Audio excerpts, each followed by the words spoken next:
Welcome back, brothers and sisters. I am Braden. This is Langley Outdoors Academy, and thank you for stopping by. All right, guys, I have some more tidings of great news. We have California failing to pass a gun control bill. We are, of course, talking about SB 918. This is the California version of the New York don't carry a gun anywhere rule, but it just failed in the California legislature. Bonta's got egg all over his face. I'm sure Newsom has got to redo his hair. This is a situation, and I cannot wait to walk through this with you. And let me know what you guys think in the comments field, because this right here, this is a direct response from you guys fighting as individuals, because we are making our way in this world, and we are going to pass this blessing of the Second Amendment along to the next generation by things like this. Now, the video that I'm about to show you is sponsored by Kamikoto Knives. I'm going to say a quick word from them, and then, we're going to walk through this. You guys are going to love this, and send this one out, because this delicious. Now, the sponsor for this episode of Freedom is Kamikoto Knives. Now, of course, knives are a little outside of our realm, but every single 2A advocate needs to fuel their body, and to do that, you need the right tool in the kitchen, which is why I want to show you guys these things. These Kamikoto knives are legit. Right out of the box, check out not only the exquisite design and the nature, but look at the balance on that knife. I got a few things to tell you about them. I can't wait to hear what you guys think, and we're going to hit it in 1 second. The knives are made with a high-quality Japanese steel using traditional techniques. Each knife is individually inspected and comes with a lifetime guarantee. The knives come in a heavy-duty ashwood box, which makes them a great present. The knives are used by Michelin star chefs all over the world, so why shouldn't they fuel your freedom in your kitchen? Now, Kamikoto has several special offers going on right now and is offering my viewers an extra $50 off on any purchase with the discount code Langley.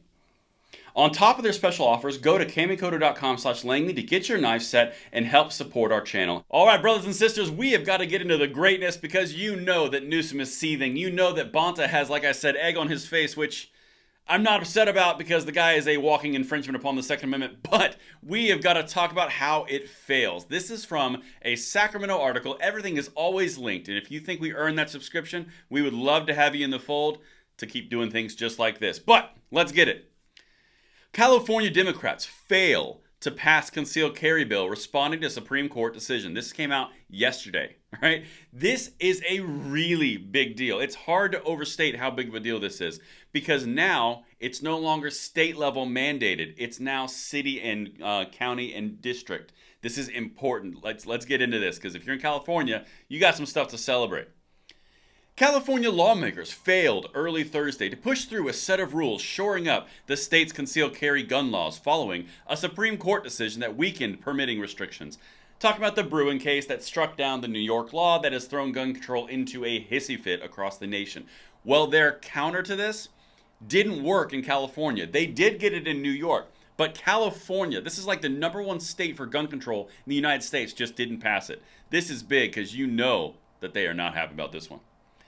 As an urgency measure, Senate Bill 918 required 54 votes in the Assembly rather than the usual 41. Oh my gosh, you actually had to have real votes, not just some emergency measure?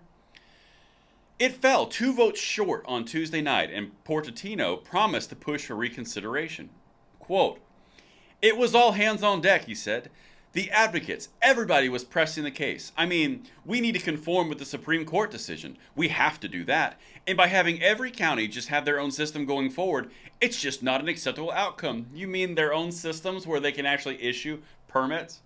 Weird. You can't control, and they are not loving it, because, like I said, the fact that this failed is a really big deal. The bill would require a concealed carry permit holder to be a qualified person, age 21 or older, who has received at least 16 hours of training, which is mandated training to get it right, according to the Assembly floor analysis. Permit applications would include criminal background information, whether the applicant has previously been denied for a permit or had one revoked, and 3 character references. Concealed carry permit holders could have their licenses revoked for various reasons, such as being a danger to themselves or others, red flag laws, having restraining orders or protective orders against them, or abusing alcohol and drugs. Abusing, that's not subjective. This is literally their response to saying, oh, we permitted too much, and then the Supreme Court said we couldn't, so we're just going to permit even more. It failed. This is so delicious. All right, let's keep going, because you know they're going to come back. The fight is not over, but right now they have a black eye. The bill would also restrict where holders can carry firearms. This part's the sensitive places part. Prohibited sites would include schools, courts, government buildings, prisons, hospitals, airports, sports, arenas, churches, libraries, and businesses where alcohol is served.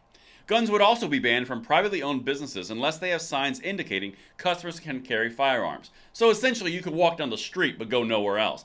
Well, it failed. Now, individual localities can make their own rules. This is a lot bigger deal than they're going to let on here because, like I said, they just got a black eye on their gun control. Quote, I think it means that California is less safe today and going forward, Portantino said of California's situation in the interim. Quote, it was an urgency bill, so it would have gone into effect the moment the governor signed it. The Attorney General was ready to implement it, and this means California will continue to have a system that's not uniform, and, I'm troubled by the outcome. Translation, I'm troubled by my lack of complete control of the entire state, even though the state is dominated by blue leftist liberal cities, and the rest of the state is pretty conservative from a standpoint of gun rights, in contrast to like LA and San Diego. But this is such a big deal because this was the big crowning achievement that they were going to say they were going to push back. They were going to respond to the gun expansion of rights from the Supreme Court, which wasn't an expansion; it was just a reclamation. It was a curtailing of gun control. But we've been into that. That's what I've got for you guys. Let me know what you think in the comments below. Send some love down to California because they are always under the thumb of the government there. And I will see you tonight at the 9 p.m. segment. I'm Braden. See you later.